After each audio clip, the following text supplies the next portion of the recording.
UFP, the United Federation of Podcasts.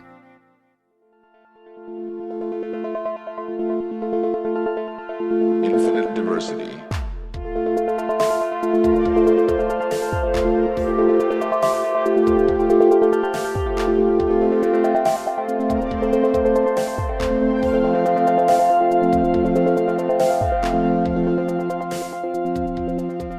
Live long and prosper, and welcome to Infinite Diversity, a Star Trek Universe podcast here on the United Federation of Podcast Network. I'm your host for today, Justin, and joining me are my co-hosts Brandon and Chrissie. So Brandon, welcome back. Hope you had some fun adventures that you can or cannot talk about. I had a great time, and I got to tell you, we saw a live performance of Geek Tall. It was really good. They were the best Klingon prog rock band ever. Acid punk. Good Get enough. it right, Good Brandon. enough. I don't know. I'm not hipping with it with my Klingon terms. That's okay. And I should say you weren't here last week to talk about Kayshawn, his eyes open. And I know we talked about it for a while, but you want to give a few words about what you thought about that one? I think that's probably my favorite episode of the series so far. I really enjoyed it. Yeah, I thought it was really good. I thought it was a wonderful blend of like nostalgia as well as humor. And there was some really neat stuff in it. I thought that the Boimler thing at the end was really cute. Creating the double Boimler, I thought that was really cute.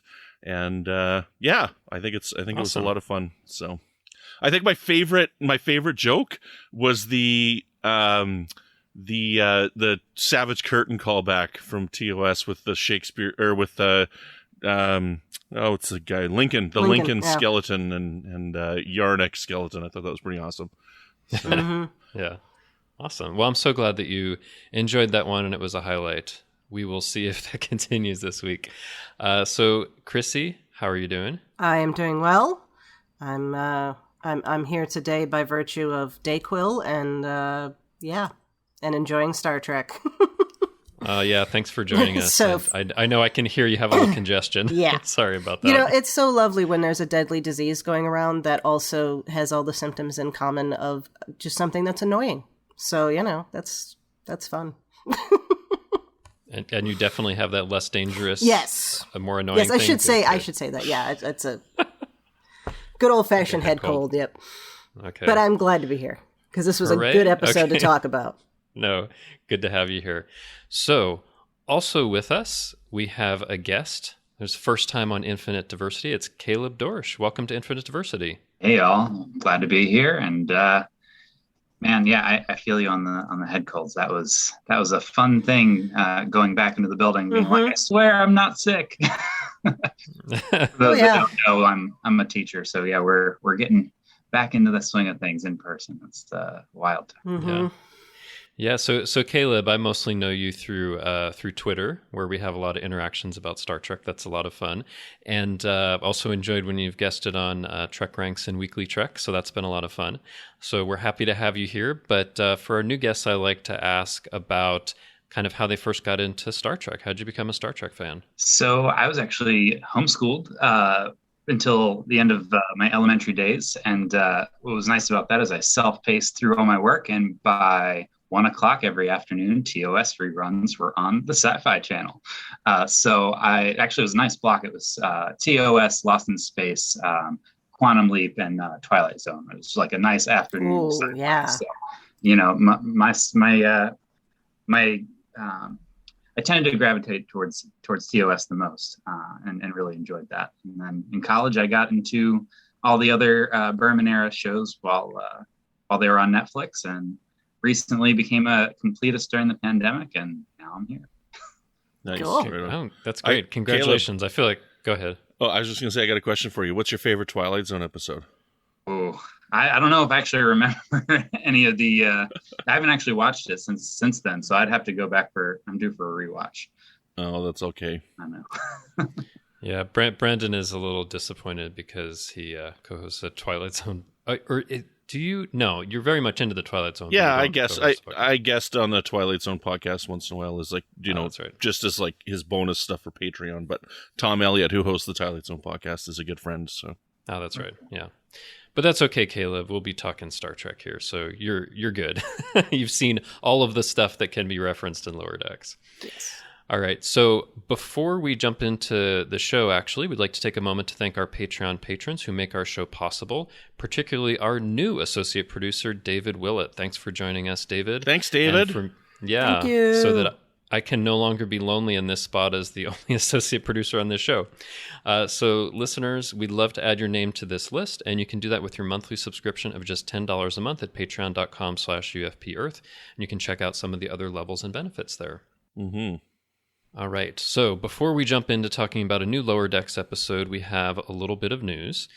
So it was announced today, a couple of casting announcements actually for Prodigy, and John Noble and Jimmi Simpson are going to voice some villains in Prodigy. And I have to admit, since I don't watch too much new stuff outside of Star Trek, I wasn't familiar with them. But Caleb, are these people that you're familiar with for their other work? I am. So John Noble was Denethor in Lord of the Rings, and he was also in Fringe. He was Walter Bishop, and I'm a huge Fringe fan. So I'm excited about John Noble, and I think you said Jimmi Simpson. I think he was in one of the early seasons of 24. I think he had a small bit part in like the second season or something like that. But yeah, I'm looking forward to both of them. John Noble specifically.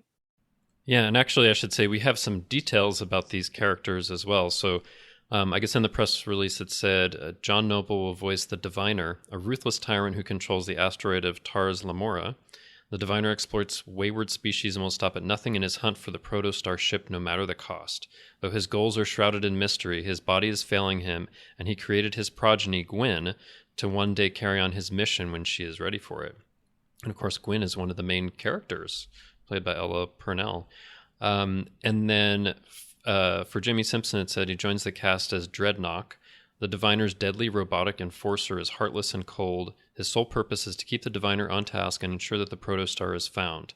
Dreadnought is a friend to no one, including the Diviner's own daughter, Gwyn, and uses his menacing spider-like form to impose the Diviner's will. Ooh. Sounds scary. But what do you think about this news, Brandon, and if you're familiar with some of the other things they've done? John Noble has got one of the most amazing voices ever. So this is a wonderful addition to an animated show. I'm very much looking forward to it. I agree. Fringe is a great show.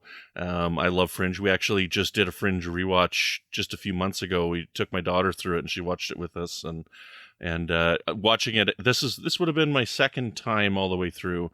Re-solidified it. Caleb, you'll have to tell me on this one here if this is a hot take or not. Re-solidified the fact that number 5 is my favorite season of that show. I love the 5th season of that show so much. The 5th season is really good. I actually have only seen the 5th season once. It's the only one that I missed out on getting on the box set when it came out. So I was actually just looking on the internet the other day, seeing if I could pick it up for a proper rewatch. But it, nice, even though it's short, they really knocked it out of the park for what they did to wrap it up. Yeah, I love that. It's a really good show. It's a show where it's like I watch it and I'm like, it's good. And there's some really, really good episodes, but it definitely gets better as it goes along. You know, like season 4 is really fantastic and season 5 is really amazing. I really like the direction they took that end season. But, you know, Leonard Nimoy's in it, Justin. Leonard Nimoy's in Fringe. Oh, cool. It's some of his last work. He's on it a few episodes. Not many, but I'd say probably he's in it per maybe 10 episodes across the run of the show. So, and sometimes he comes up in some interesting ways. So, and our favorite Discovery editor, Chad Rubel, is editing quite a lot of the Fringe shows. So he did a lot of work. Oh, really? Too. Yeah. Well, Fringe is all Roberto Orci and Alex Kurtzman. Mm-hmm. Like it's all those people worked on Fringe, right? Yeah. So that's where it started. Yeah, You've mentioned somebody we haven't talked about here, Chad Rubel. He's constantly tweeting about his editing of Discovery, which is amazing. Yeah. I should also mention that this article says that we've already heard John Noble as the Diviner because in the first teaser, there was the line, "No one shall escape." So that was him, apparently. And that sounded pretty good. I remember that. So, Chrissy, what do you think about this news? I know that I'm familiar with both of these guys' work at some point. I have seen Lord of the Rings. a number of times. I have not seen Fringe. It's on the ever-growing list of stuff I should have watched a decade ago. But there's another reason to keep it on that list. But yeah, I'm looking forward to. I mean, the one sounded really cool in the trailer. So yeah, awesome. Yeah, so looking forward to that, and I'm sure we will have more news soon because the other thing, I think we knew that Star Trek Day, September 8th. The last couple of years they've been doing some special events for it, but they announced that they're going to have it again, and I think interestingly, it is in the evening U.S. time, 5:30 p.m. Pacific time, 8:30 p.m. Eastern time. Sorry, people in Europe and other parts of the world where it's the middle of the night, but apparently, unlike some of what's happened recently during the pandemic where they were remote panels, these will be in-person panels. They'll have panels for all 5 of the current shows, plus what they're calling a Roddenberry Legacy panel that includes Rod Roddenberry, Gates McFadden, LeVar Burton, George Takei, just talking about Star Trek in general. And then also, Discovery and Picard composer Jeff Russo is going to lead a live orchestra performing Star Trek music. So this is going to be quite the interesting extravaganza, and I think we might get a lot of stuff out of it, dates and trailers and reveals and things like that. Let's hope. Yeah, but let's talk about it. So Caleb, what are your thoughts on this kind of Star Trek Day extravaganza they're going to have? So I remember the last one really, really well. Actually, I think it was on a Wednesday last year. And the way our school schedule worked, our Wednesdays was like a virtual check-in day. So, I'm sitting there waiting for kids to show up on Zoom. Of course, they didn't show up on Zoom. And so I just had the panels going in the background all day, and it was a blast. I thought they did some really cool stuff there.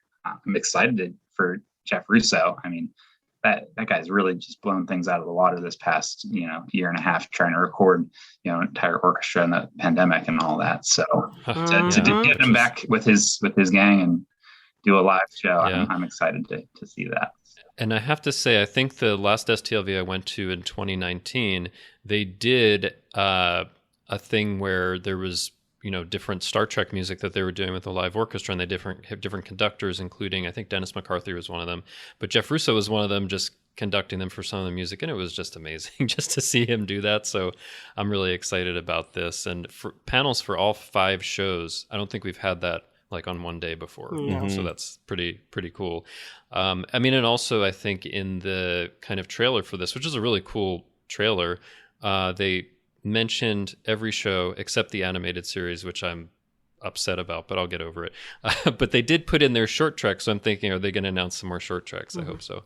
But Brandon, what did you think about this announcement and what's coming for Star Trek Day? Oh man, when I saw that trailer, I tweeted out, "I effing love Star Trek, man." This trailer looks so good. Like I'm stoked for it. Like they do a really good job of promoting these things.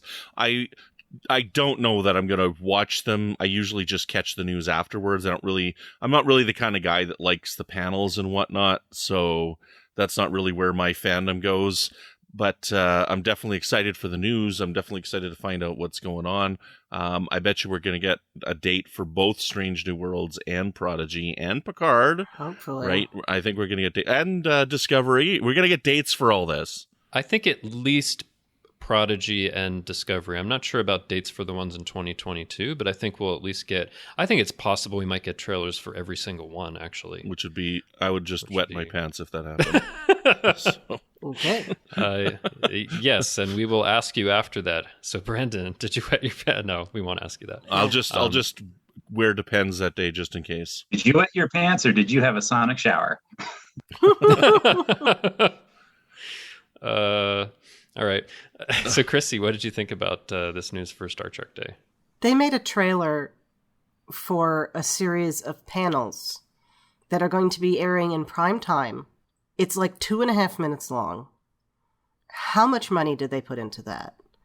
That makes me so happy. Because who makes a trailer for an announcement day with stuff like that? It's gorgeous and wonderful, and it gives me a lot of hope for what's coming in the future, on top of the fact that I'm already so happy about what we've had the last few years. So, yay.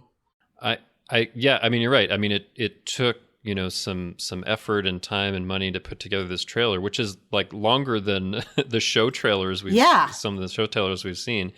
I think they're doing it especially for the 55th anniversary. But also it makes me think like, yes, there are these panels, but, also in the announcement of it, they were talking about, having surprise reveals and things like that. And it just makes me wonder if there's something they're going to announce as well that we haven't anticipated yet. Section 31? No. Okay. Maybe. I don't know. It might be a show, or it might be something else. I don't know. Who knows? Maybe they're going to start building like a giant Star Trek theme park somewhere. Who knows? I don't know. Oh, that'd be awesome. Or they could execute on the thing that they were talking about at one point, to have like a giant Enterprise model in Vegas, but that'd be cool that too. Didn't happen. But anyway, yeah, I don't know. I feel like there's going to be something that's really unanticipated that would be really cool. I know what it's going to be. They want people to watch. It's the thing that everybody wants: Star Trek Lego. Oh, yes. Oh, I thought you were going to say Star Trek Chakotay 7. Which, by the way, Chakotay 7 are in the trailer. Yeah. Epic trolling. I love it. What beautiful trolling. Beautiful. I love it. Yeah. That was great. Right. But also, I love that relationship anyway, which I know is really unpopular, so I was happy about it. But yes, it was. It's like, hey, guys, here you go. Yeah. Oh, that'd be hilarious. Anyway. Based on that thing, I forgot to mention you guys talking last week. I know that, Chrissie, you said you were excited because you want to see some Janeway Chakotay and stuff. But I mean, like, this is, like, I don't think that Robert Beltran is actually going to be in this show. Like, I mean, I didn't hear him talk, but the way that the tweet came out, it almost like sounded, he was like, oh yeah, I'm in that thing with Kate. Yeah. Yeah. I think it's hard to tell just through a tweet. But right. From everybody I've heard from that was there, it had the feeling of something where he started talking. He wasn't sure if he should say something. He was like, screw it, I don't care. And he said it anyway. So everybody who was there that I've heard from believes it's true. But if that's the case, they're not going to explore a Janeway Chakotay relationship. Oh no, in an I didn't animated expect show. they would. No, not for you, but lots of people online are talking online. Like the first dozen comments I saw on the first post from like Trekcore or somebody were like, "Yeah, Janeway Chakotay, whoop whoop, we're gonna get so much Janeway Chakotay love." And it's like, no, this is an animated show for like middle-aged youth, and one of the two characters is a hologram. We're not going to have a relationship with these characters. No, I agree. You know what I think is more likely? That Lower Decks will have a throwaway line about it. Yes, I agree. Just to casually confirm it. I think that's more likely. Right. But anyway, yeah, we'll see what happens with that and what's revealed. Just like Beckett Mariner being, what is it, pansexual? Yeah, as we got this. That was beautiful. I think it would be pansexual, which was cool. So we'll get into that. Go ahead. I was going to say, before we get into the next thing, Legos, Star Trek Legos, yes, please. Do it. I know you said that sarcastically, but not entirely. Oh, okay. Not entirely. Yeah. I would buy it because Legos are expensive, man. That's an expensive hobby. They are stupid expensive, yes, but still awesome. If I wanted a hobby like Lego, I would change my mind and do something much less expensive, like cocaine. Also, not as painful if you step on in your bare feet. True. Yeah. Yes, true. Yeah. And Justin, I can make you feel better about the animated series not being included in that trailer. Just continue to consider it season 4 of the original series, the way Roddenberry supposedly did. So nope, don't accept that. It looks different, Chrissie. It looks different. Well, I actually think that's what John Van Sitter said too, when he was replying to people's tweets about season 4. Yeah, that's. Yeah, but I really love the animated series, and I find that oftentimes it gets forgotten. But no, it's fine. They included everything else that's a show, which is cool, because you've never seen all that together in one place. But I'm over it. It's fine. Calm down, Justin. Holy smokes. The animated series means a lot to me. You have no idea. All right. Yeah. So let's keep going. So one other bit of news. So Chrissie, you had an update on something. So I told you guys a few months ago about the annual meeting of the Midwestern Pop Culture Association, and they were having some Star Trek panels. First of all, I thought it was completely around Trek, and it wasn't, but there was a number of Trek panels. And anyway, I had put in a paper, and they accepted it, and I was all excited and working on writing it and all that. And then the colleges where I work will not fund the trip. So that means that I can't go. So I had to pull my paper. That, and I don't know if you guys have seen the COVID numbers in Minnesota. So Oh. Yeah. But I would have risked it if I could have gotten the money back for the flight. But no. But also, why do those schools hate Star Trek? Yeah, they really. Should be spending money to send you. Exactly. Represent them well. It's really a shame. Yeah. But before the podcast, when we were talking about it, I said, you know what, you should just develop that, and we should do it on a podcast episode, because why not? I'm still going to put it together, because if I don't do it here, and I happily would, but if I don't do it here, I might be able to just give it next year if there's ever a time that we can travel places again. So, yeah, okay. But well, then they weren't offering a virtual option, because that was the first thing I emailed them, and I was like, hey, can I just give the paper over Zoom? No. So that really surprised me, but maybe next year. So maybe next year. Maybe next year, when everything will be fine, all of our problems will have gone away, and we will have reached the Star Trek future. You realize that COVID is never going away. Oh, no, it's not. I know. No, I understand that. No. Well, just like, the bubonic plague from, 800 years ago is still around, but in much reduced numbers, so it's not nearly as dangerous. It'll probably be something like that. Anyway, we've gone way off track with that. So that's okay.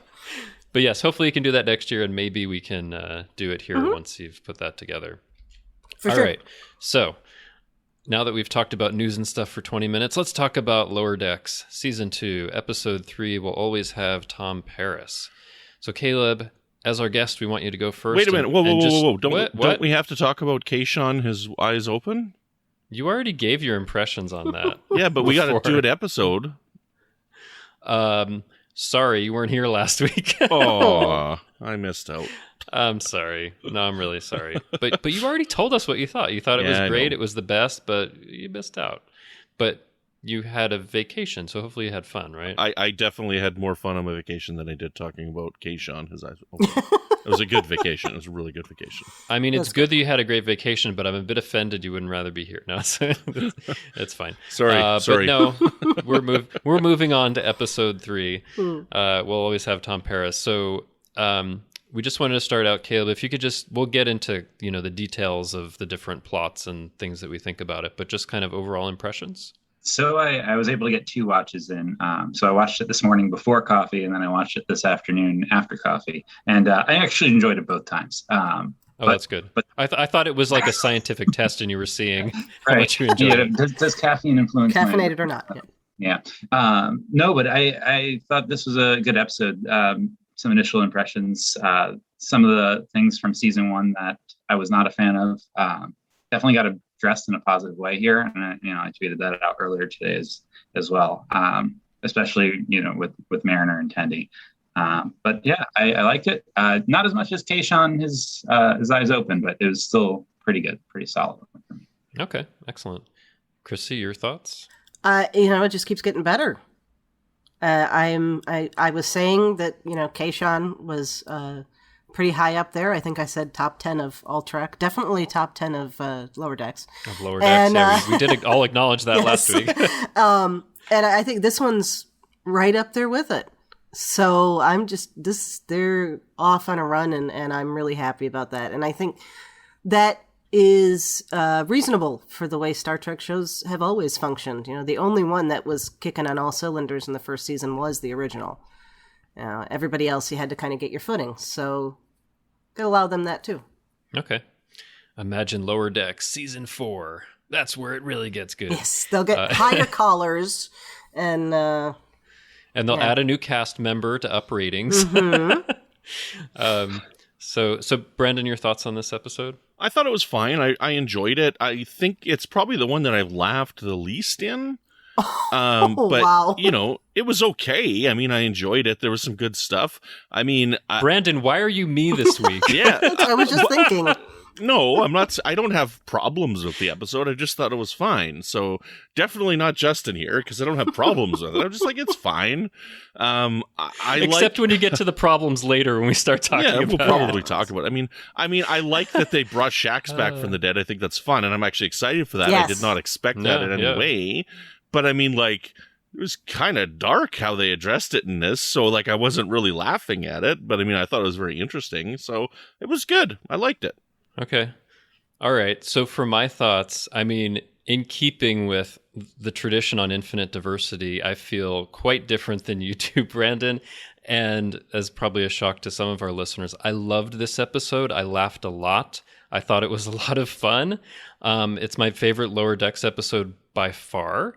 I just thought that like the Mariner and Tendi stuff was like a really fun adventure. Just casually bringing Shax back from the dead, I thought was hilarious because yes, lots of people get brought back, and it's like whatever, it happens all the time. I thought Ta'ana is one of my favorite characters, and I thought her stuff was really funny. It was fun to have Tom Paris and to torture Boiler. I don't know. I haven't really enjoyed that before, but I did this time. So I don't know what happened. Like it all came together and I rewatched it and I was still laughing. And because I'm not seeing too many people out there saying like, oh, this is my favorite Lower Decks episode, but this is my favorite Lower Decks episode. I loved it like unreservedly, which is so unlike me because I really don't like a lot of Lower Decks episodes. All right. Can I tell you my favorite? Can I tell you my biggest laugh? Yes. When Tom Paris thought that Boiler was a Kazon. Yes, I love that. That was hilarious. I love that because Beautiful. So for me that's funny because it's unpredictable. Like you're seeing, his clothes are tattered and his hair's really weird. And then when he says a Kazon, I'm like, he does look like a Kazon. That was a great joke. That was a great joke. That was really funny. All right, so let's get into what was happening in this. So Mariner and Tendi have an adventure. So basically Ta'ana comes to Tendi and says, you have to get this family heirloom for me. It's on Quaylor 2, which is a reference to something we saw in Unification. And they have to kind of go and have an adventure to find this thing, and all kinds of things go wrong, of course. And then in the end, she just wants it for the box, which I laughed at a lot because my cats will jump in boxes and love them. It is so true. And I just love seeing like when Ta'ana acts like a cat. But anyway, so that they have this whole adventure. I thought it was fun. But Caleb, what do you think about this part of the story? I like this plot line a lot. I think some of the Ta'ana stuff, it's good to see her getting used more, especially this season. I didn't think they used Ta'ana enough. Last season, so it was good to see that, even if it was just a small little thing in the background where it's like, here's our framing, but I like that Mariner and Tendi got to go on an adventure. I think that aspect was great. And I think they were like specifically calling out like criticism people had in season 1, like why don't they shake up and they were like, oh yeah, it seems like we're not together doing stuff much, let's do it. Right. Thought that was fun. Yeah. Okay, so you liked where they were going with that.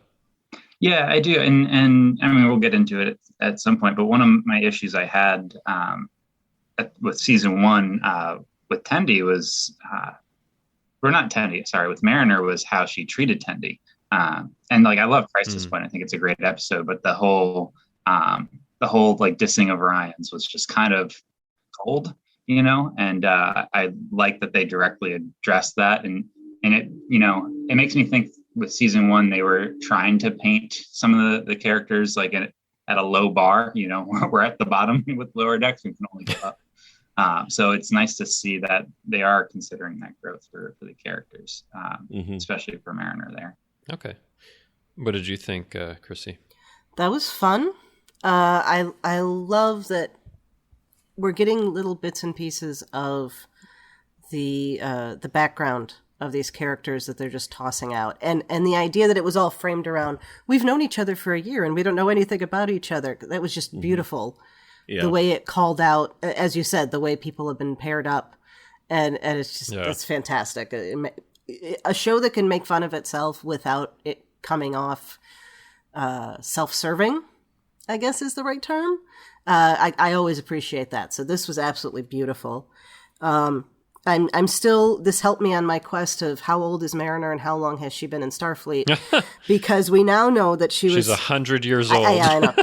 We now know that she was on DS9 between 2372 and 2375. So when Worf was there? Yeah. Right. So that was like roughly between 5 and 8 years before or something like that. Right, because it's 2380. So do we know what rank she was in that season 1 flashback? I don't remember if we saw. I have to go back to a screenshot of her on DS9, but I get the feeling that she had gotten to either lieutenant or commander before she was demoted. Like, she's going to end up, if we find out how old she is, she's going to end up being like 40 or 45. Right? Yeah.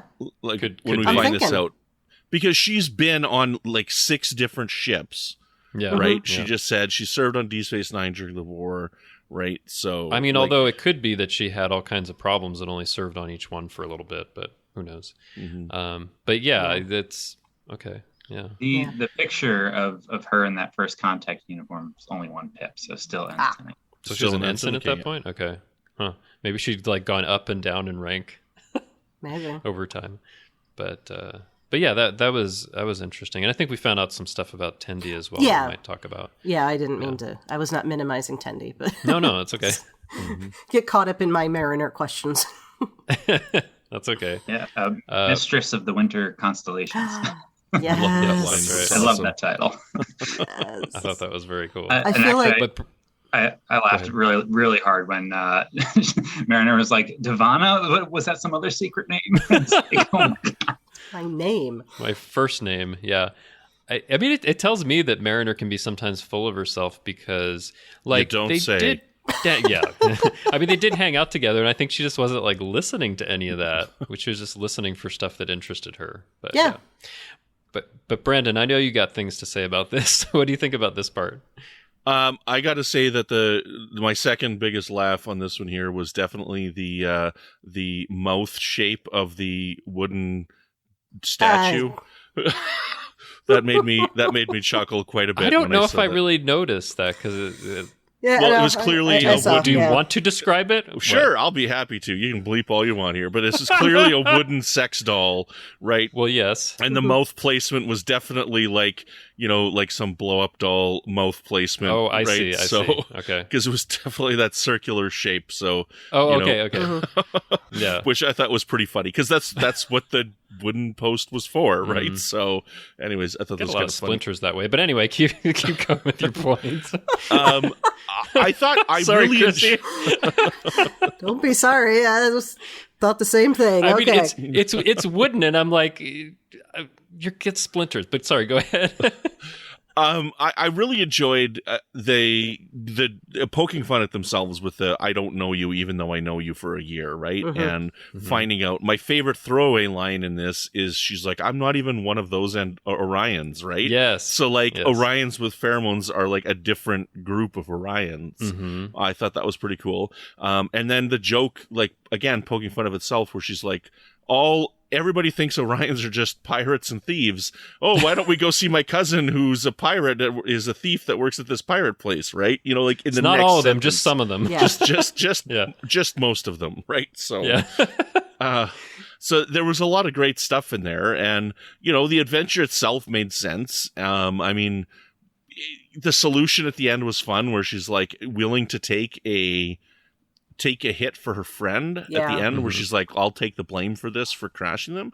But again, as I've said once already this season, why is she in the brig for this at the end? Why is Mariner in the brig for this? I think she damaged the shuttle when it bounced off the shields. So that's a brig-worthy offense? I don't know. That More doesn't so make than any what she did. sense to me. More so than what she did in the first episode. So- I don't know. So that shuttle was the Yosemite, and then if you actually saw before that, though, the name on the other shuttle in the shot before they left was, I think, the Sequoia, and that Yeah, one it was jacked up, right? drawn on with crayon. Oh, really? So now it's 2 shuttles. Really. So maybe Oh, because of okay. the repeat offense, I could maybe see that. I just like the sound effect when it hit the shields and went boink. Point. But And to me, talk that's about- Go that's ahead. not something that you go to jail for, right? Like that type of punishment. Like when I worked in an Trying to electronics ram the store. ship? Well, She didn't admit that she ran the ship. She says she lost control, right? But so Nobody even believes still, that. that's fine. But I mean, like there's certain things you gotta do. Like in human resources, All right. you can't just throw somebody in the brig for this. Like when I worked at an electronics store here in Regina, Saskatchewan, I was the installer, and I would go to people's houses, and they would buy electronics, and I would deliver them, and I would install them for them. And I was notorious for breaking crap.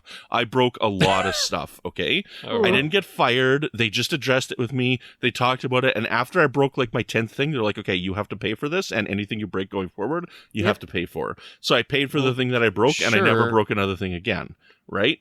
But that store didn't have like a jail for offenses. Like every They could have starship fired has a me. jail. They could have fired me. right? Yeah, Which sure. would have been like the modern world equivalent, right? I just don't think I think going to jail is within the realm of acceptable for what happened. I think it makes more sense than her going to the brig in the first episode when we thought she didn't really do anything wrong. Yeah. But okay. I think Ransom just doesn't know what else to do with her, and I think at this point it's a joke. But I don't think that was. Yeah, I guess Ransom. Sorry, yeah, it was Ransom. Yeah, so, and she has the drawing on the wall that's a Mariner's Castle. Yeah. So I mean, this is. And she said she likes it there. She likes being in the brig. I think at this point they're just going with this running joke. He doesn't know what to do with her. The captain's not gonna, say anything about it. So throw her in the brig for a couple hours, and then it looks like you actually accomplished something and told her that she shouldn't have done that because she's not going to change. So, okay, so something that I really laughed at in this part was, well, first of all, that it's so easy to just change your skin color with some instrument or something like that, but then that it wore off, and when the Orions there realized that they were just shouting "fall screen," like it's something that happens all the time. I thought that was really funny. So, but yeah, I think it was fun. It was an adventure. They could bond. They could get to know each other. They could, talk about some of the things that they have going on and why they do the things that they do. So I thought that was pretty cool. And it's always good to see Domjot. Yes. So, but I mean, do we have other thoughts on Mariner and Tendi and their adventures?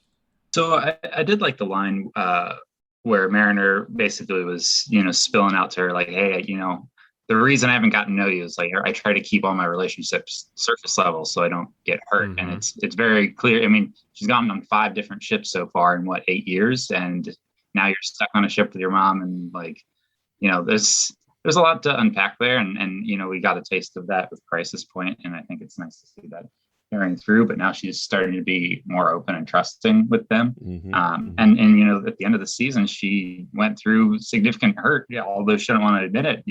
Boimler left her, just like left her high and dry, and now he's back, but they didn't even they really haven't hung out or done anything, since he's been back. But, I think it'll be interesting to see how she manages her friendships going forward from that. Yeah, definitely. Yeah, I thought that was good too. Just acknowledging that she doesn't really try to go kind of deep with those friendships because she is afraid that it just won't last very long. Somebody gets promoted elsewhere, she goes to another ship. So that'll be interesting if they develop that.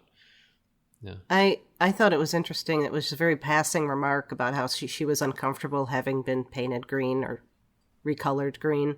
Yeah. Which I read as a commentary on blackface. No, I thought that was Tendi saying she was uncomfortable with doing this act that she's, what was it? But Tendi did say that. Was it about was it about the color, or was it about Tendi having to act in a way she was uncomfortable That's with? what Tendi was complaining about, but I think Mariner was talking about the color. Yeah, they both. She? Yeah, okay. Yeah, the same conversation. It was just okay.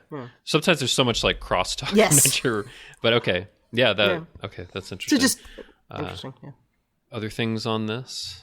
I just gotta say, I love any addition to the Klingon lore and background that happens here. I mean, I love the Klingon fornication helmet from the last episode, and then to hear the Klingon acid punk. I mean, I just keep rolling it in. It's I love these little tiny things that just make Klingons even more hilarious. Which that they like to be so serious and honor and all that, but it's nice to have the comedic side of Klingons added into this show. I have to say, do you think it's something like their instruments have like a really like sharp knife at the end in case in a pinch they need to stab somebody? Somebody tries to go on the stage and body surf on the band, and so they just put the batleth on the end of their guitars. Yeah, today is a good day to die from a band member. Yeah, the guitar. I just go ahead. Yeah, I was going to say, I just imagine that they would do something like that. I just want to, you hear it, but I want to see what the band looks like how they dress and how they act and what their instruments are like and stuff. They look like the Backstreet Boys. No. That would be beautiful. No, so for me, I think, I know the Klingon looks of the season 1 and 2 of Discovery were not very popular, but I did like how ornate all of their outfits were, and I feel like that fits most in line with this acid punk. Just you know, like some nice some Vogue and Takuvma outfits, you know, for all of this band. Yeah, and maybe they have bands that like pay tribute to some of those like past like Klingon figures by dressing like them or something like that. That'd be cool. Or it's like Slipknot where they're all wearing like torchbearer masks. Yeah. I pictured Metalocalypse. His cartoon used to be on Adult Swim. I don't know if you guys have ever seen. It's definitely not something I would expect Justin to have seen, but yeah, it's really funny, and it's a real band. I think Death Clock is the band, but yeah, that's exactly what I pictured. Is that one of the shows that that Brendan Small does? Yeah.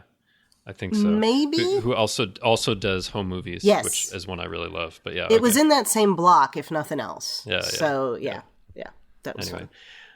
All right. Well, we'll have to see where Klingons go in this show. But let's move on to talking about Boimler, who's back on the ship, but doesn't have access to stuff and feels like it's fine just not to do anything about it and just crawl through this Jeffries tube with what I have to say is an absolutely indestructible Tom Paris collector's plate. Like nothing breaks this thing.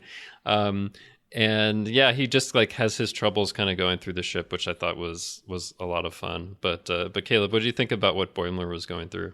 So I thought it was a good, just not low stakes, but you know, it was kind of a low stakes event for him. You know, it was just a silly kind of story. It's one of those things where... but since he's not a bridge officer, if he dies, he might not come back from the dead. Yeah, right, that's fair. But, you know, it's one of those things where, you know, the whole episode, people are just like, yo, just go talk to Billups and fix this. Like, it's one of those things that could have easily... Yeah. He's very stubborn, yeah. But, which actually was kind of meta in a way, because how many plot lines have we had in Star Trek where it's like, hey, can you guys just talk to each other? And you know, we fix all of our problems here. Like, the thing that popped into my mind is, like, when Rom is trying to ask out Lita in DS9, and it takes the whole episode, and he just keeps like putzing around, and it's just like, dude, just ask her. Like this whole B story could have just been solved already. He just did a thing. But I think that's part of the comedy there, and that's I liked what Boimler was doing there. It was fun.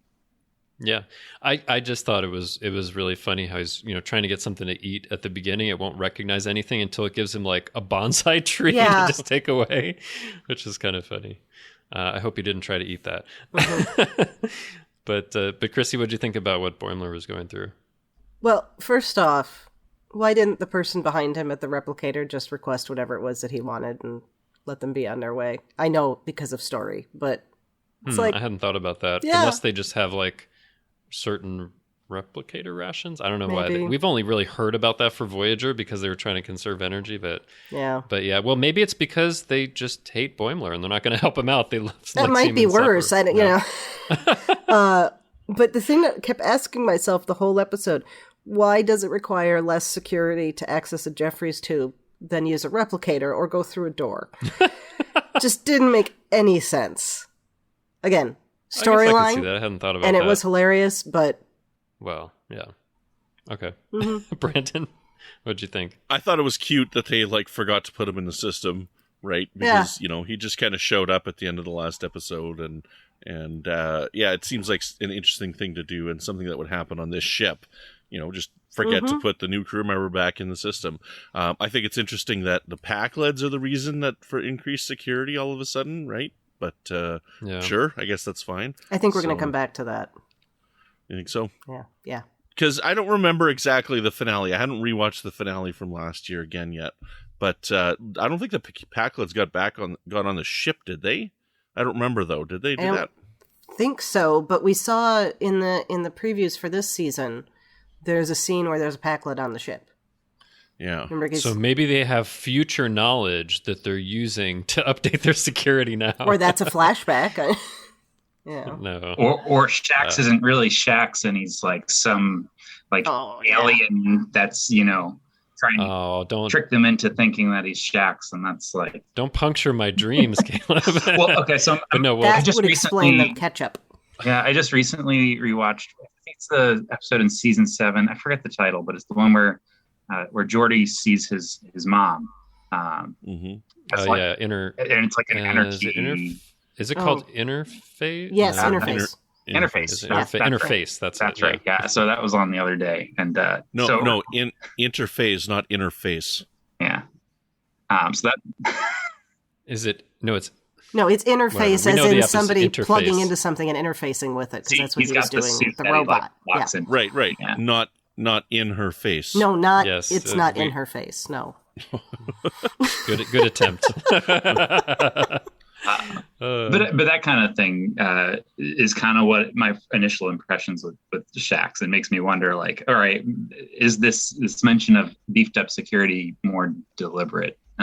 Okay, so should we, since you'd like to talk about Shaxs, should we just jump to talking about Shaxs? I don't know if there's more to say about Boimler, but Voy. I thought Voy was hilarious. The whole plate thing. Oh yes, I'm glad I didn't quite like that because I've gotten so used to thinking that the way to abbreviate Voyager is VGR, because that's what John Van Setters had said at some point. But oh well, I guess VOY, that's fine. Most people use that. That goes with hearing TOS earlier last season, those old scientists. So I think they're going to try to work that in for everything. Could, maybe. Something's going to be TNG next. Or do you maybe. Yeah, you could be right about that. But I do like how Boimler had like his little I don't know what it was. It was like a little carrier that had like all the ones, and Harry Kim was at the bottom. Poor Harry Kim. But yeah. It was fun with the plate, and I wonder how many of those plates they've sold by now. Probably a lot. That's a good question. If anyone who's listening to this knows such things, let us know.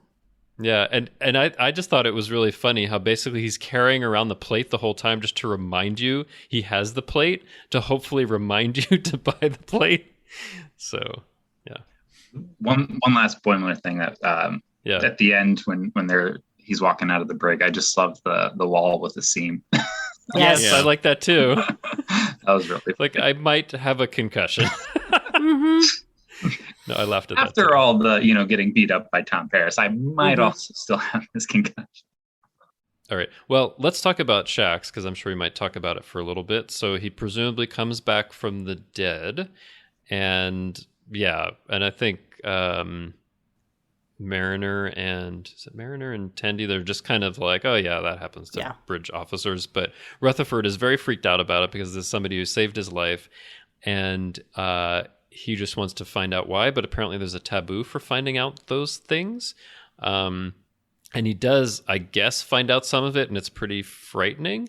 And when I was watching it and Shaxs was doing it, it was kind of muffled, like the explanation. I didn't quite get some of that, but I do have what he says about the Black Mountain that he talks about. He says, the Black Mountain is a spiritual battleground where your soul goes, where you have to fight 3 faceless apparitions of your father. The surviving father makes you eat your heart. I just thought that was really funny when I read that.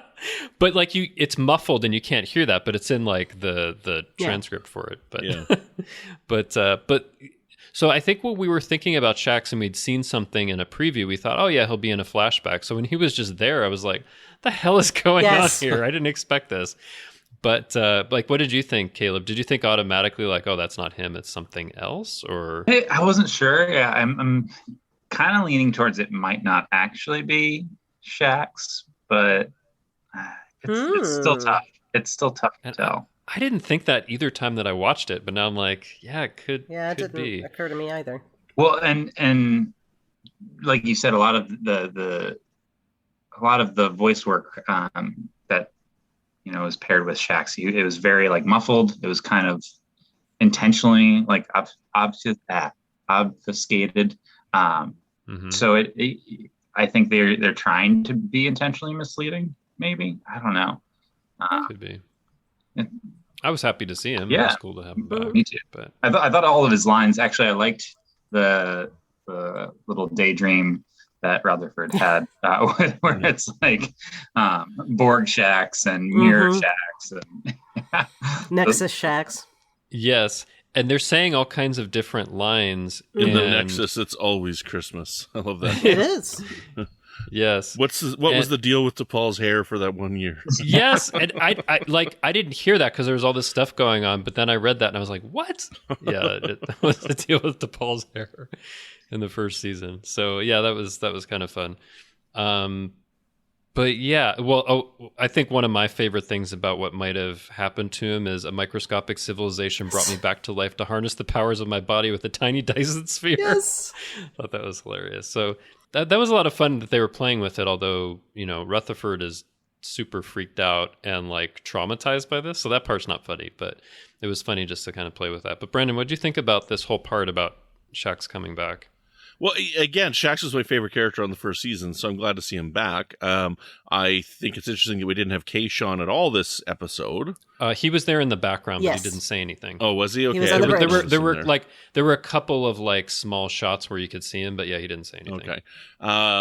But I mean, is he going to be like just back and he's just That's there a good again? question. That'll be interesting to see in episodes going forward. I mean, yeah, does that mean like Shax is back and now he's the Shax chief is of security? back. Shax. And yeah, but Kayshawn was supposed to be the chief of security, so what's going on with that? Yeah. Who knows? We'll find out. We'll find out. He's the chief of security on the Gamma shift. There you go. Oh, right. There you go. They take shifts on that. But Chrissy, what did you think about Shax coming back? All right. 2 things. First of all, had any of you watched Agents of S.H.I.E.L.D. way back at the beginning of it? Nope. No. Okay. Sorry, Chrissy. There's a character in Agents of S.H.I.E.L.D. who comes back from the dead, and it's this whole thing about how he has to tell everybody he was in Tahiti, and then Tahiti turns out to be the acronym for the place that brought him back from the dead. Not spoilers, this is from like a decade ago. And anyway, so forget about that. Here's what was going through my head. This whole thing, okay? Especially the second time I watched it, once I knew what was going on completely. What does this do for his faith in the prophets? Did he run into the prophets? Have we established that there is some kind of afterlife, or there isn't some kind of afterlife, and they pulled him out of wherever he was? And there's a lot, you could get into some serious heavy philosophy with this. He's going to have a conversation with Neelix. Yeah. And Spock, yeah. Right? And McCoy, for that matter, even though Spock said he didn't have a frame of reference. But yeah, I know you're not supposed to get all heavy with this because it's a cartoon, and fine. So I'll leave that where it is, and maybe we'll come back to it at some other point in the future. Well, no, I think those are all great questions, but I feel like it's the kind of show that's not going to delve deeply into that in the future, and they might just be like, yeah, Shax is back, and that's all there is to it. Yeah, they've established that. That's not, yeah. But although I could see in a future episode trying to figure out between Shax and Kayshawn who's doing what. But yes, yeah. That's just ready for conflict and funniness and wonderful. But I do love that the whole thing was just a joke on how often that happens, and not just in Trek, in a lot of sci-fi, and I guess also soap operas if you think about it. Yeah, I mean, like. Just in TOS, you like the original series itself, you have like Scotty and McCoy who die and come back like that. It's like, oh yeah, it's no problem, they're back. Like what? Yep. Just because it got reversed by whoever killed them. Okay, cool. That was easy. So like, and of course there's many more like that. So I have a funny scenario that I would love to see in regards to Shax and Kayshawn. It would be awesome if there was one of those. It was kind of like, what was the an O-ball for Charon when the translators went Fritz, right? Oh, it would be funny if it was Kayshawn only speaking to Marion again. But it's like the only line that Shax can say is, my child, like, and I would always would say, which would be really funny, where it's like they're trying to argue with each other. It's just like the same. Are you saying he'll be invested with the soul of Kai Wynn? Oh my God. You know. It would just be. Well, that's where I went to when you said my child. Right. Yeah. Right. Exactly. And I'm just like, what, is this Shax coming back from the prophets? Is there some evil wraith that has possessed him because this black mountain, and that sounded like a pretty gruesome thing, like having to face your three fathers or whatever. Is he a prophet in Bajoran form trying to find out what life among the mortals is like? Right. There you go. Very probably not for this show, but like I feel like this is the kind of show that if they were really going to go there, that it's not really him or an exploration of it, they would do it in the same episode and not carry that over to another one. But yeah, here's an outlandish theory. We're gonna see Shax. Yeah, we're gonna see Shax and Picard. That's why Picard has that piece from The Reckoning, and it is gonna turn out that he's a prophet. There you go. He's the key to it all. Yep. That's funny. Who would you cast as Shax in a live action then? Ooh, I have no idea. I'm not good Burt at that Reynolds. Burt Reynolds. What, Burt Reynolds 30 years ago? William Shatner. Just do it. Oh, gods. Oh, boy. No. Yeah, I don't know.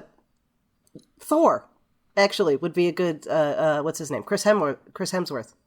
Well, I know he played Kirk's dad before, but that you could actually make him look like that. That's why I'm thinking that you could, bulk him out. Jeffrey Combs. Let's make it Jeffrey Combs. When all else fails, it's Jeffrey Combs, yes. Yeah, we're still going to hear at some point in this season. But I like it. It's a very interesting choice and opens up a lot of possibilities, but I wonder how much they'll actually follow up on it, or if they're just like, yeah, he's here. It's fine. So, all right. Other thoughts on Shax joining the great long list of Trek characters coming back from the dead? No. Okay. So let's talk a little bit about Tom Paris, who he played the voice of the plate, and he was kind of there on the bridge, I guess, doing some tour to tell Voyager stories, apparently, which is weird. Yeah. But he's a full lieutenant now, which is cool. Congratulations for him. But yeah, I thought they could have used him more, but it was just kind of fun having him there. But Caleb, what did you think about how they used Tom Paris? So first off, I actually didn't know the title of this episode before I watched. So when I saw the title card, I laughed. I was like, that is the perfect title for this episode. And then but this one was missing it. Where was my time loop like you had in Always Have Paris? But that's cool that you didn't know. But I did like to see him actually in the First Contact uniform. I thought that was cool. Yeah, that was cool. One of the things that they said, I think it was the Comic-Con panel, San Diego Comic-Con panel, is just how much fun they had with all the different uniforms this season. And so I'm looking forward to seeing how other either legacy characters or current characters appear in different garb. So that was cool. And then next week, Lieutenant Harry Kim, right. I hope. And then I don't know. I just going back to the whole Pointless a Kazon thing. It was just funny to see. Tom ridiculous and wonderful. Beat him up and just go nuts. And he's like, yeah, now we're gonna have drinks after this. Like, I thought that was a good way to smooth it over, which makes me think maybe Tom Paris will be back a couple more times. Who knows? I don't think he will. I think it's just the one. That's my guess. It'd be fun to see him again, but I think we just got him just the one time, and then he'll jump over to Prodigy because why not? He could show up on Titan if he's doing a tour. That's true. I don't think we're going to see Titan again, honestly. I think, I said last week, Brandon, I think Titan's going to come back to save everyone in the finale because Riker needs to save everyone in the finales. But right, they're building the Packlids up to be like the main bad. Like that's. I don't think they would have put them in the title card. This not the title card, but in the opening theme, right? If they weren't have a lasting presence and. What I would really love if they had like escalating confrontations until the finale, and then at the end, there's a really super simple resolution that nobody had thought to up to that moment, and everything's resolved immediately. That would be good. But I don't know if they'll go there. But yeah, I think we're going to see more Packlids. But Chrissy, thoughts on Tom Paris, and are you getting a collector's plate?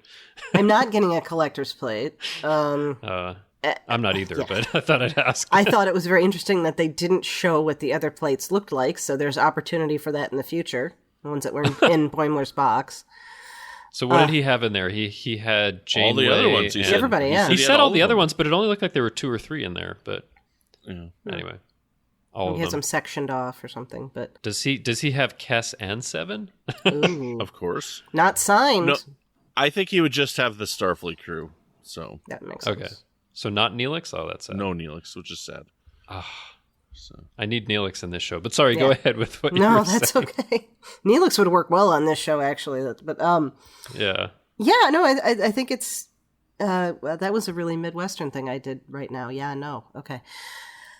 Somebody pointed that out to me the other day, and I was like, yep, that's true. Right, so it was nice to see Tom Paris. I'm hoping we're going to see... Like they said, there's going to be legacy characters that show up. Why is he doing like a talking tour 2 years after Voyager got back? Okay, we don't really need to ask those questions because it's a cartoon. And yeah, and then maybe, if we see him around other places, we might see other people too, see B'Elanna and particularly if he's going to be around, but I don't think he is. Well, like I said on a previous episode, I just want like everybody from all the legacy shows just to go by on a conveyor belt and we can just see them all. Hi, and hi, they can just say hi. Yeah. I want that. No, I did love that he was like, I want to try out the helm. And oh, don't send us to the Delta Quadrant, ha ha ha. That was. It would have been awesome if they immediately like engaged like a slipstream drive and went to the Delta Quadrant for like 10 minutes. But that would have been funny. Yes. Yeah. And is he still a salamander? That was beautiful.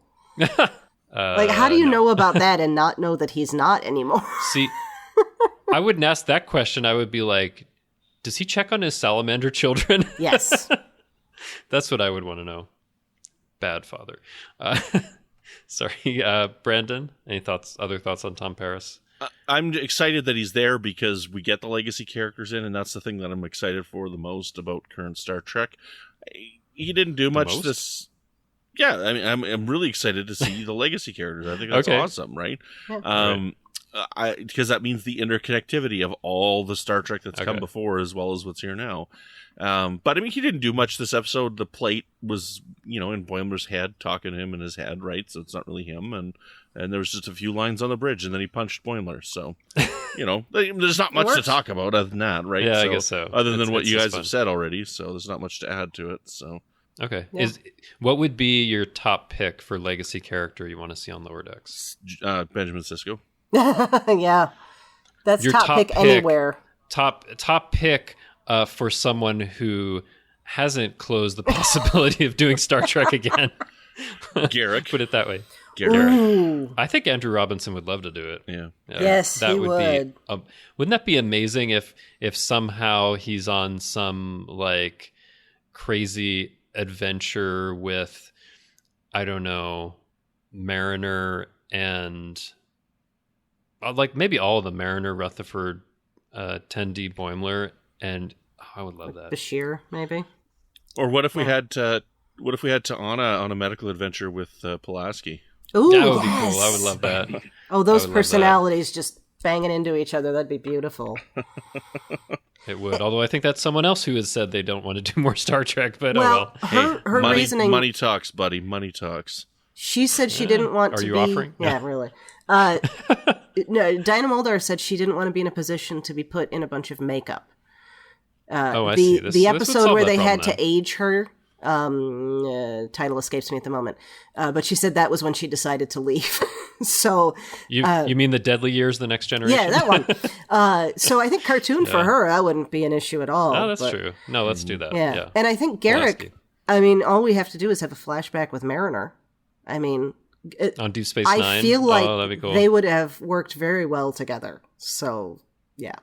Yeah. Okay, we need to make that happen. Mm-hmm. I think we get a flashback of Mariner on DS9 with that Klingon chef. Oh, the chef. He's great. Yes. Listening to the acid punk. But, yeah, you're probably right, though, on that. Like, I don't think we get Dinah Muldaur again. I mean, like, when people say they don't want to be on Star Trek anymore, they really, truly mean it. Just like Brent Spiner, right? Brent Spiner's told us he's not coming back. That's right. Oh, what's that? He's coming back again? And Michael Dorn. So... yeah, but we'll see. But truly, like, if we see Avery Brooks as Sisko, I will be very surprised. I mean, very pleasantly surprised, but I would be very, very surprised because he seems like the person out of anyone that's still around that has most closed the possibility. Yeah. So yeah, well, I'm so glad I met him in 2012 when I went to Vegas. I got his photo and autograph and everything. I'm so glad I did.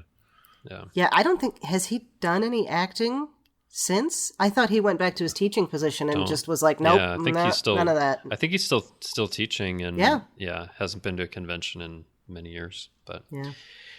Okay, so this was great to have this discussion. Usually what we do at the end is canon connections, and at least for Lower Decks, maybe like a favorite canon connection. Do you have one, Caleb, that's like a favorite out of all the stuff that showed up?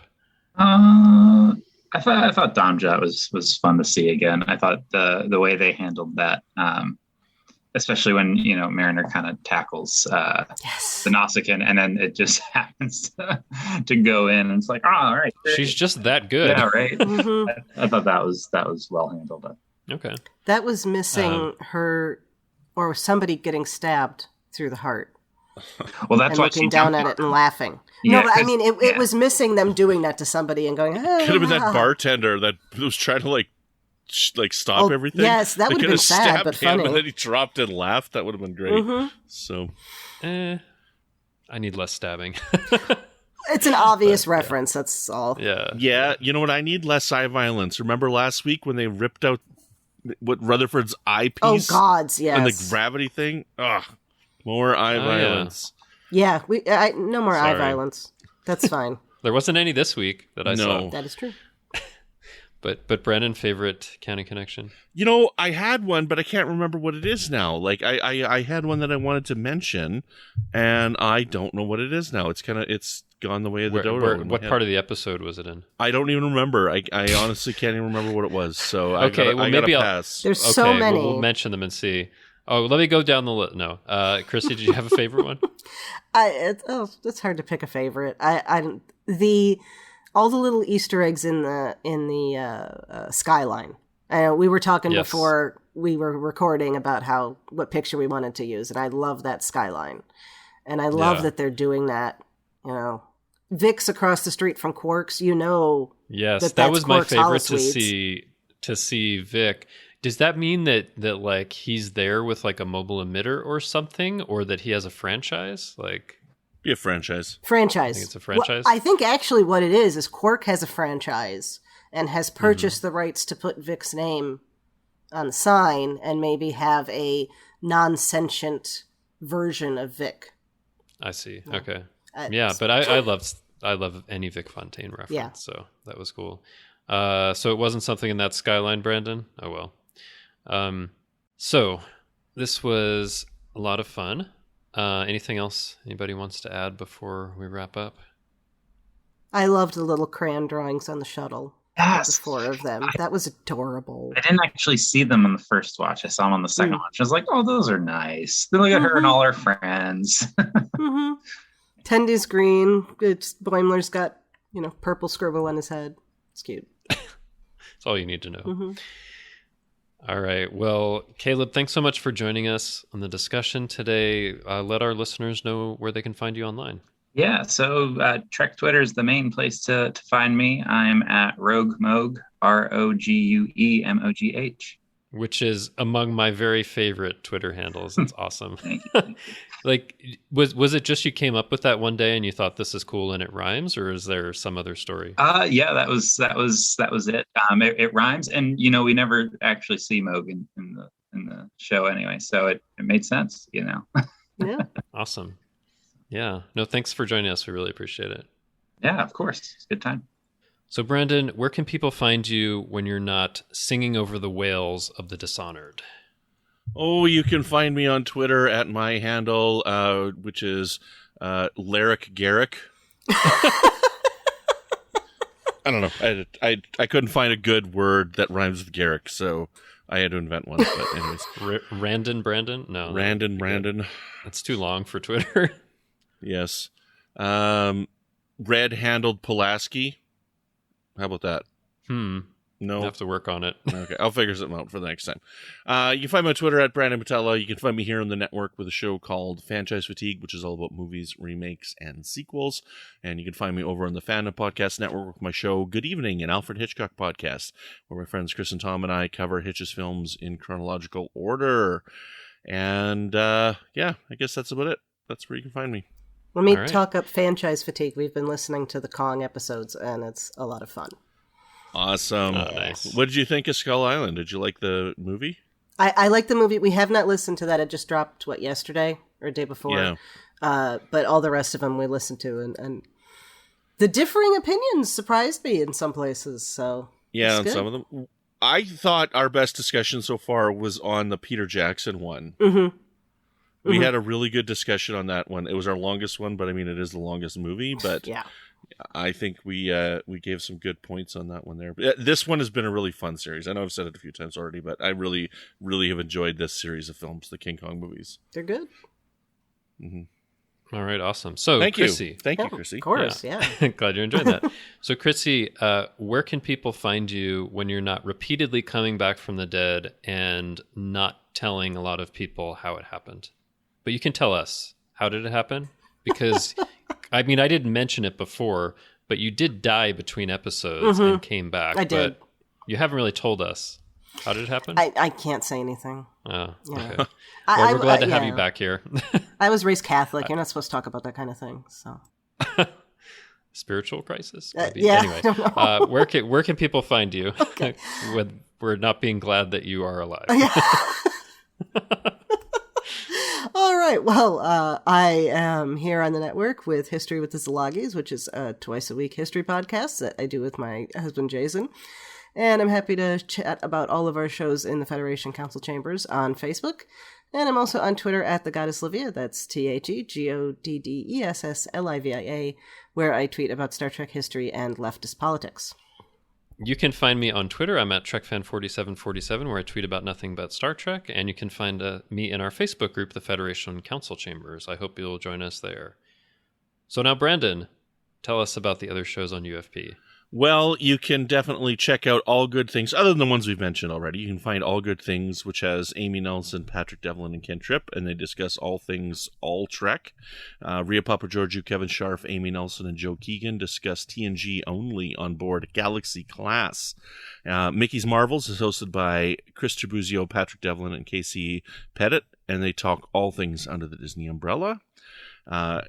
Cavante Chillis and Lance Laster discuss all things Arrow and all things Star City on Always Hold On to Arrow. And last but not least, we have our Bigfoot multimedia podcast called Sasquatch with Ken Tripp and Zach Moore. All right, excellent. So thank you very much for tuning in to Infinite Diversity. Thank you to our executive producers, Ken Tripp, Tony Robinson, and Zach Moore. Thank you to Zach Tripp for the wonderful theme music and Tony Robinson for the awesome show art. Please rate and review us on Apple Podcasts, and please subscribe. And if you've listened this far, you have the pleasure of hearing a new review that we got, Yay! the first one in many months.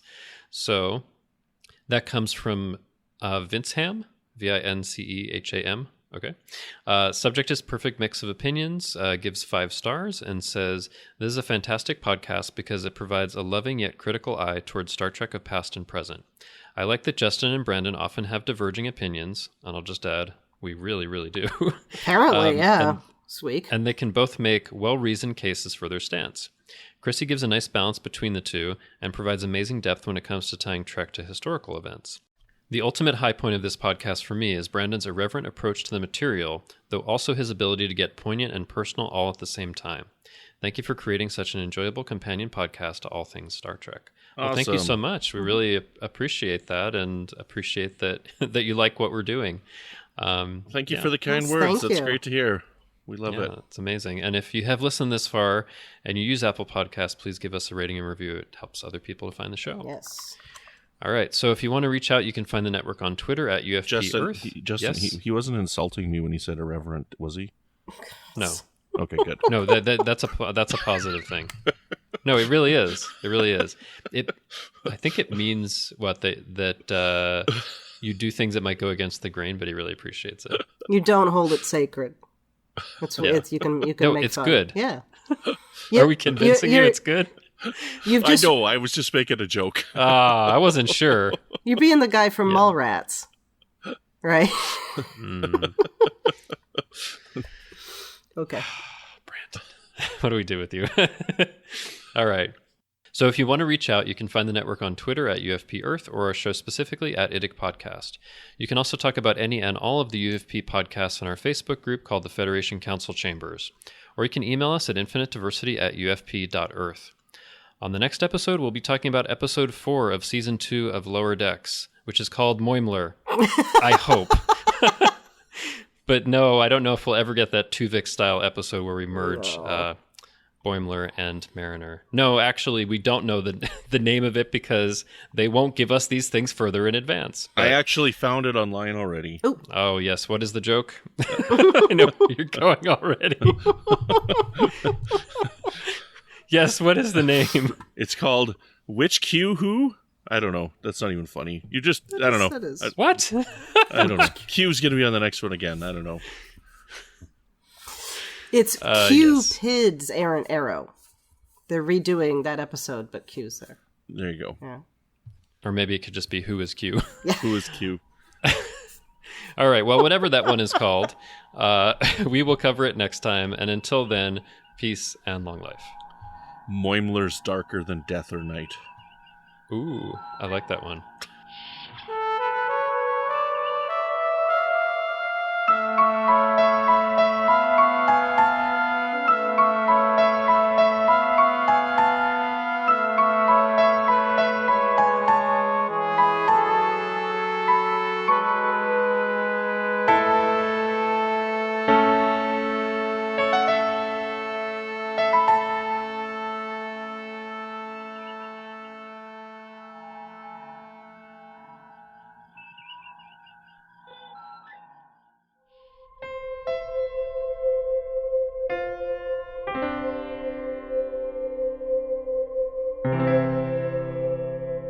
This has been a production of MTMR Media Works.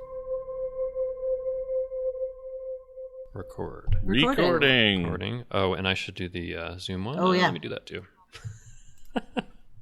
Let's not forget that. Scratching my horny post. It's definitely going on the end. I was about to say, yeah.